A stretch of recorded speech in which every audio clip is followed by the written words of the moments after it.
Good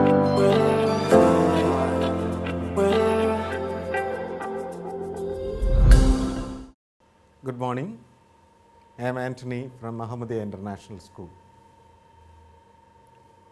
Today, I am going to revise the topic elasticity, which consists of price elasticity of demand, income elasticity of demand, cross elasticity of demand, and price elasticity of supply. This is one of the most important topics in Unit 1. The objective of today's lesson is to make the students to understand the basic concept of different elasticities, the interpretation of numerical values, and then meaning and its implications, as well as factors affecting these different elasticities, and then the diagrammatic illustration of these elasticities, as well as to enable the students to write exam-oriented questions. So, before starting with the topic, it is better to recollect some of the main things that the students need to know to understand the concept really. The first concept is that the student should be able to identify or differentiate between dependent and independent variable. In mathematics, there is a formula, that is x is equal to function of y. So, the value of x is depending on the value of y. If there is a change in y, there will be a corresponding change in the value of x as well. So, in economics, when economists are developing the model, usually what they do is they try to relate between two variables. Maybe for example, when they are drawing a demand curve, normally they write price on the y-axis, which is showing an independent variable. So, y is independent variable. So, in that case, any change in this independent variable have corresponding change in the value of x. X along the x-axis, when we draw a demand curve, we usually write quantity demanded. And percentage change in dependent variable, that is x quantity demanded, is always numerator when calculating elasticities, and percentage change in independent variable like y is always denominator. And if there is a positive relation between x and y, normally it is illustrated by an upward sloping curve, and if there is a negative relation between these two variables, then we use a downward sloping curve to illustrate it. PED is always negative since price and quantity demanded have an inverse relation, and price elasticity of supply, it is always PES is always positive, because when price rises, quantity supplied also rises. So, they both travel in the same direction.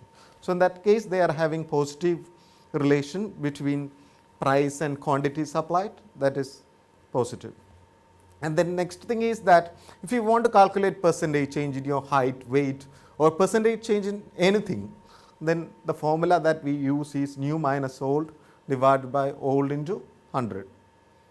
And change is always new minus old, new minus old.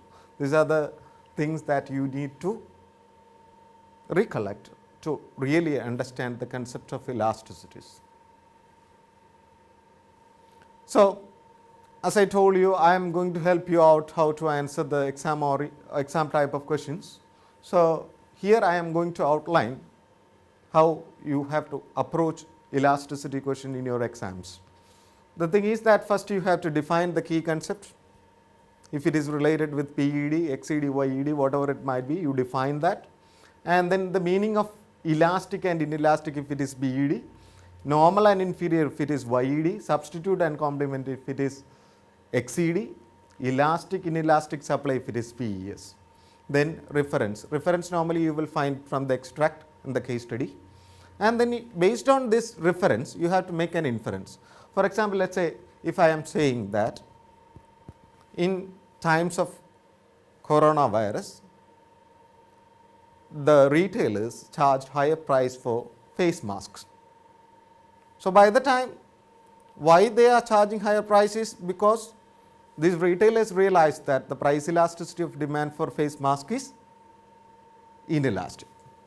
So, your inference is that face mask is having what? Inelastic demand. That is your inference.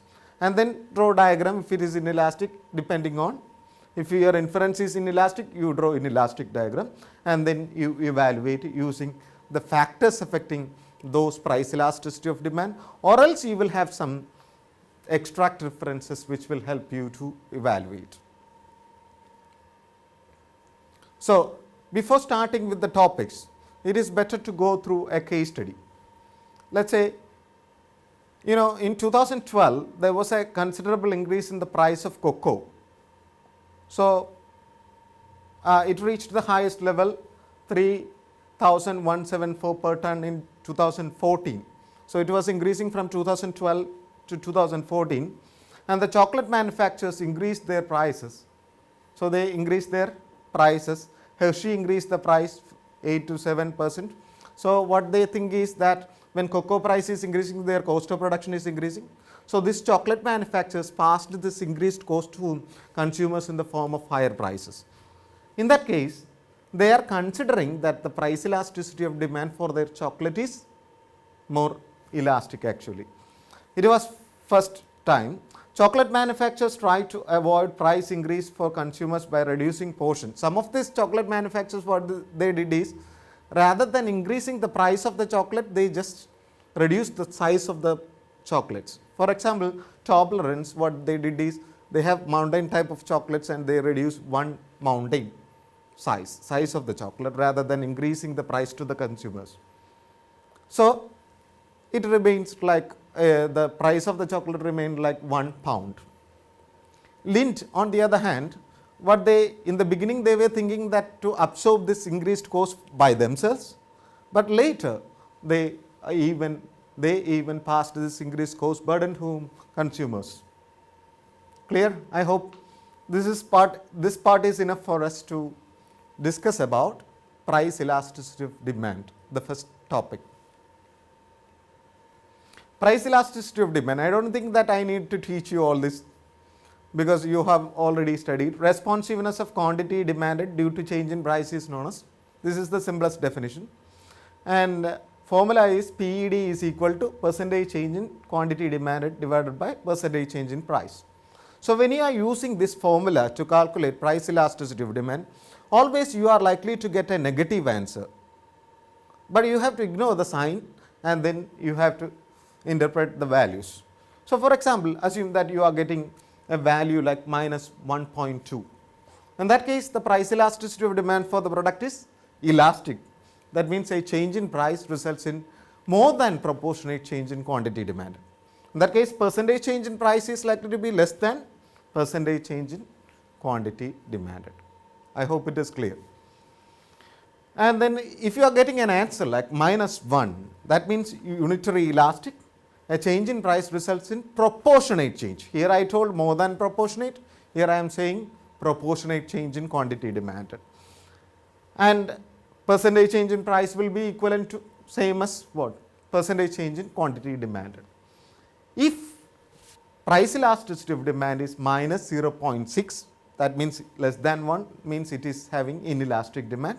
A change in price results in less than proportionate change. So, here more than proportionate, proportionate, less than proportionate. That is what you have to understand. Then when you studied your O levels, you might have studied there are 5 types of price elasticity of demand, which includes perfectly elastic and perfectly inelastic as well. So, it is like this. Maybe for example, this is called perfectly elastic.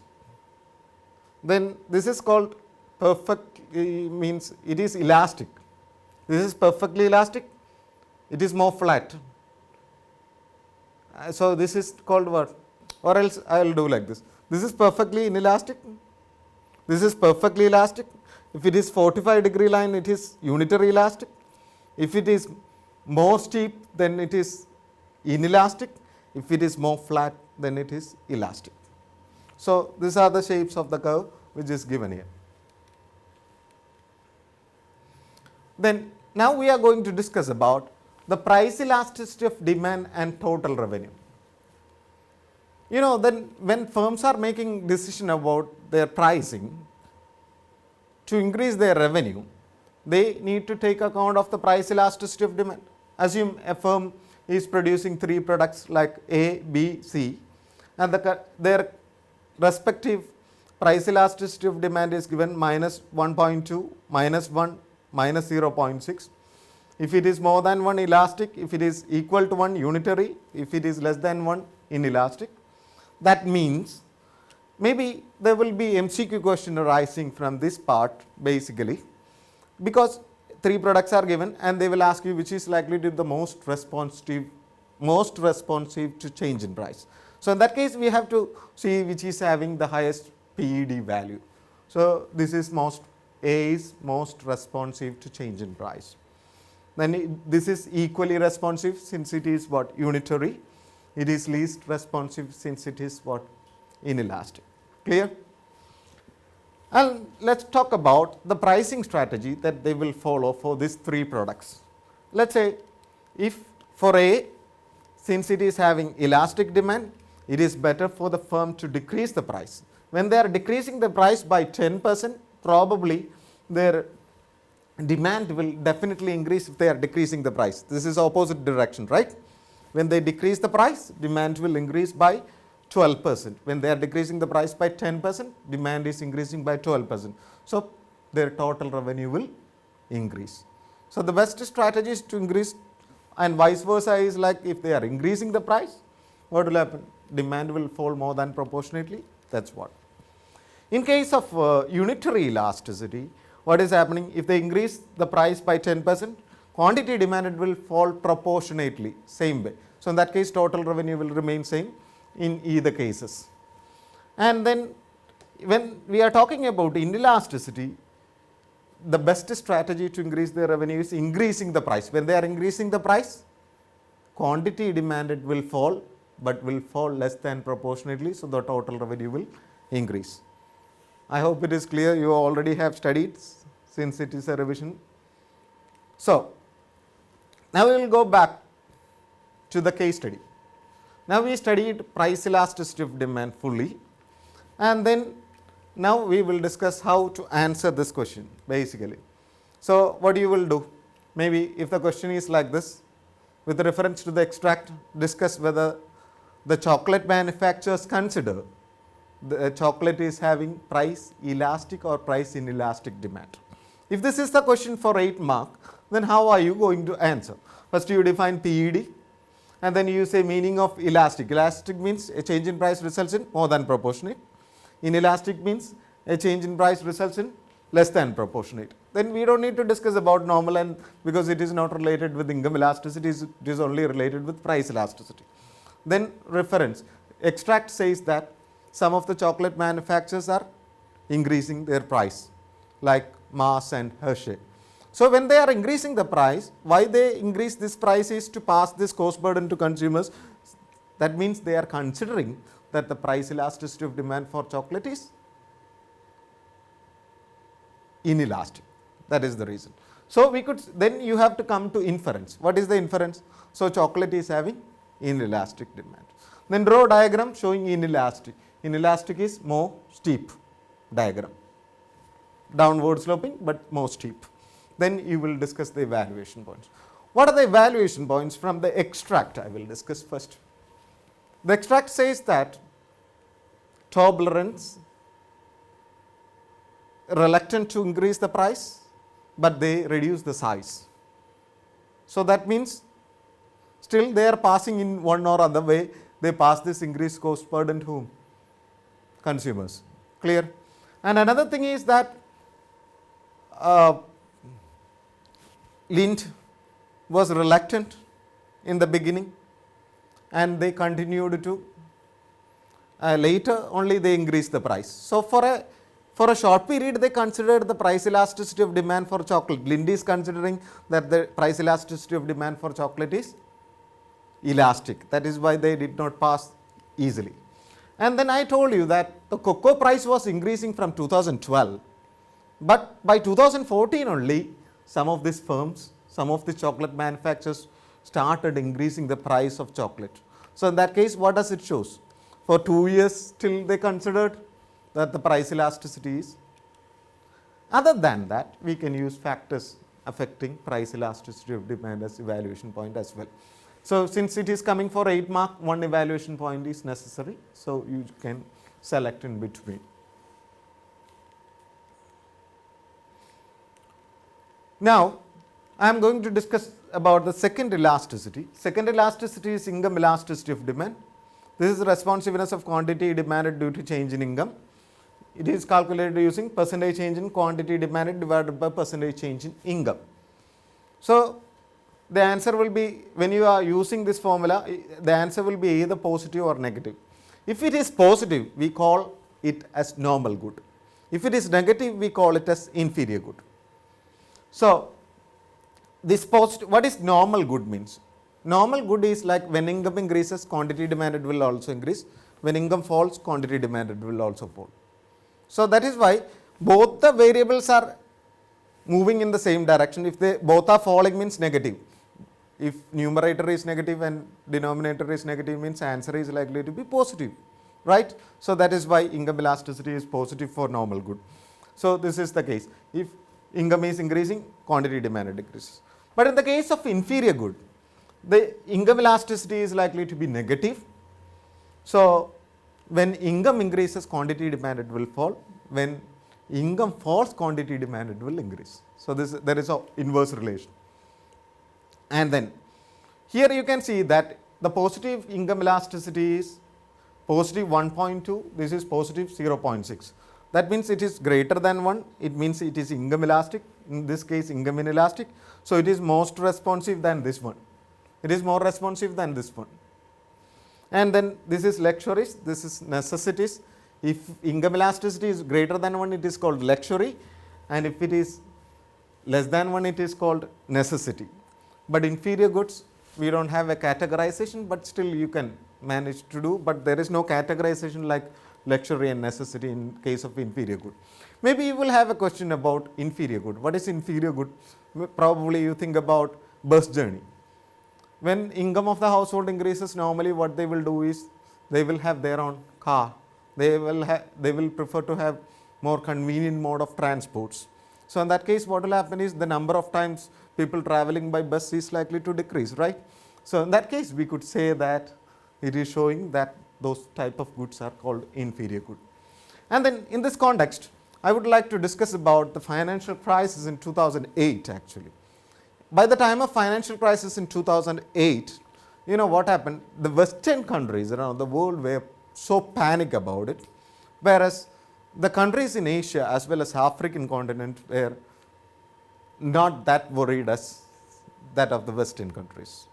Now, one of the reason is that these Western countries are specializing in the production of high technology products as well as luxury. So, the high technology products means they are likely to be so expensive things, right, like car. Maybe for example, Germany is specializing in the production of car. So, what will happen? When there is recession, income of the household will decrease. When it is falling, what will happen to the quantity demanded of this car will fall more than proportionately. So, in that case what will happen? Their export is likely to decrease. So, which one? This type of economic slowdown is likely to greatly affect luxuries. Now, in this case, now what is happening is due to coronavirus, what is happening? Holidays are being affected, particularly Maldivian holidays is likely to be affected because it is a luxury tourist destinations. So, whereas these African countries were specializing in the production of agriculture products which are primarily product dependent countries, and the demand, even though income falls, you will buy same amount of rice or wheat which is more staple food, right, which is considered to be necessities. So, in that case, you know, recession is basically going to affect people from, I mean, those firms who are producing more luxuries than the necessities. Then next concept is cross elasticity of demand. Cross elasticity of demand is percentage change in quantity demanded affects due to percentage change in price of good Y.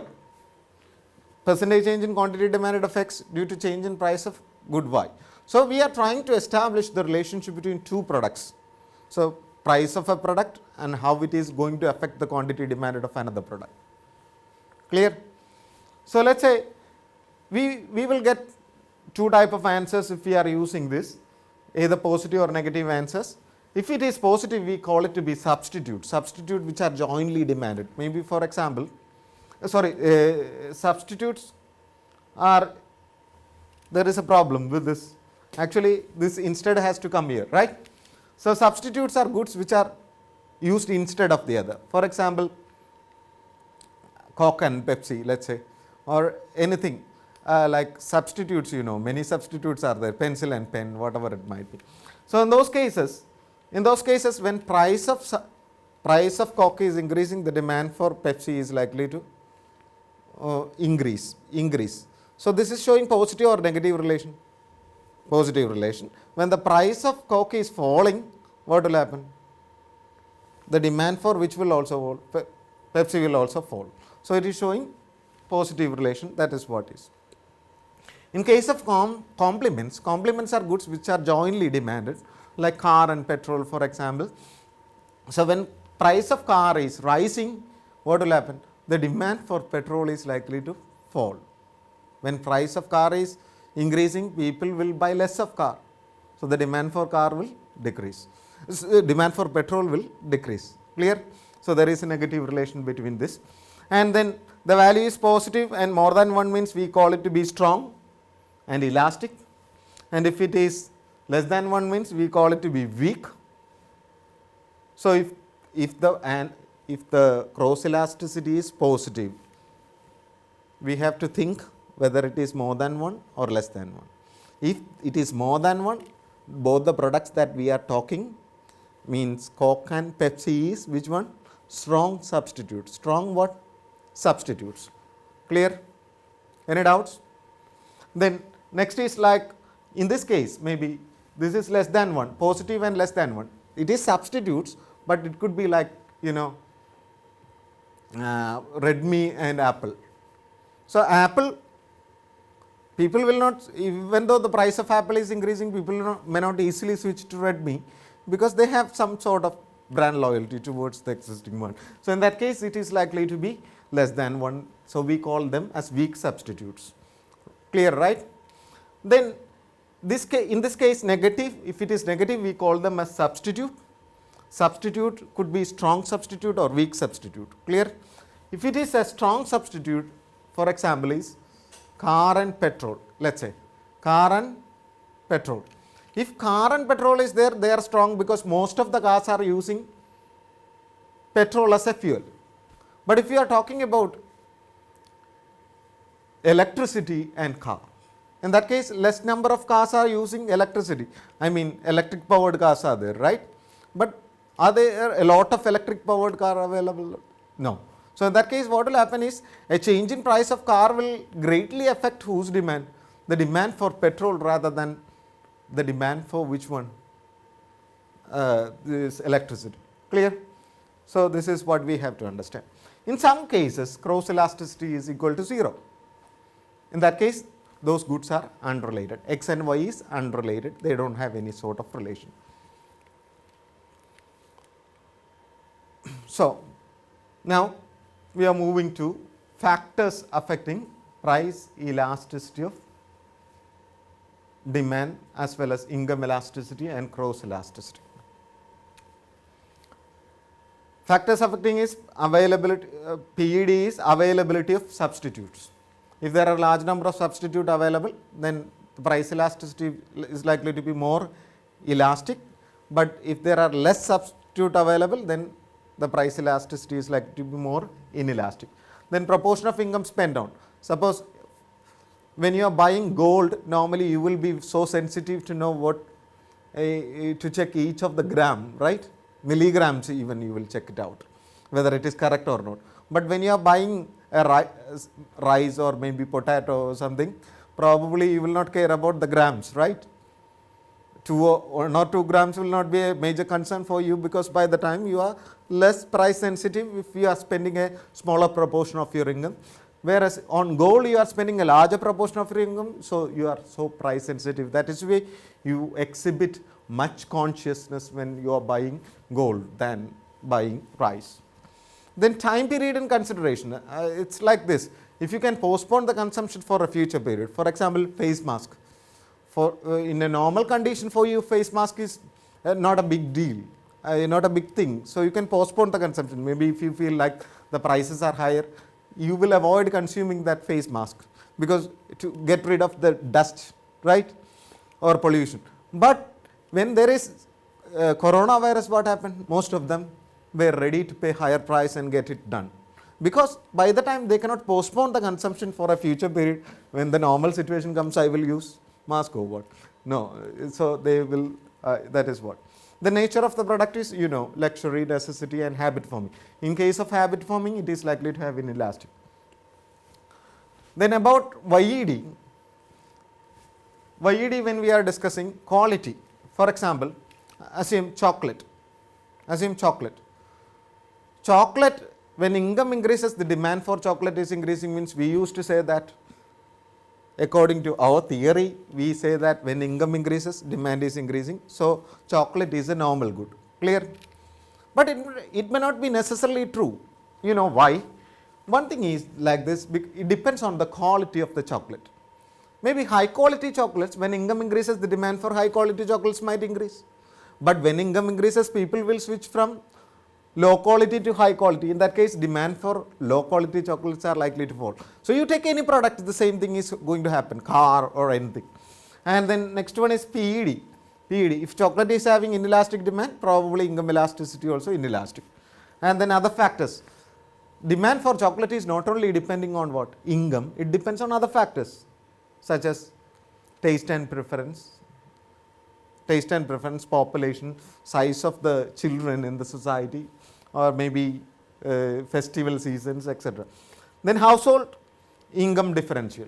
Maybe a chocolate, maybe assume Bill Gates is coming to your home and then you are offering a chocolate. Probably you will take the chocolate as part of the courtesy. So what he will do is he will not eat it. He will keep it until he see a kid.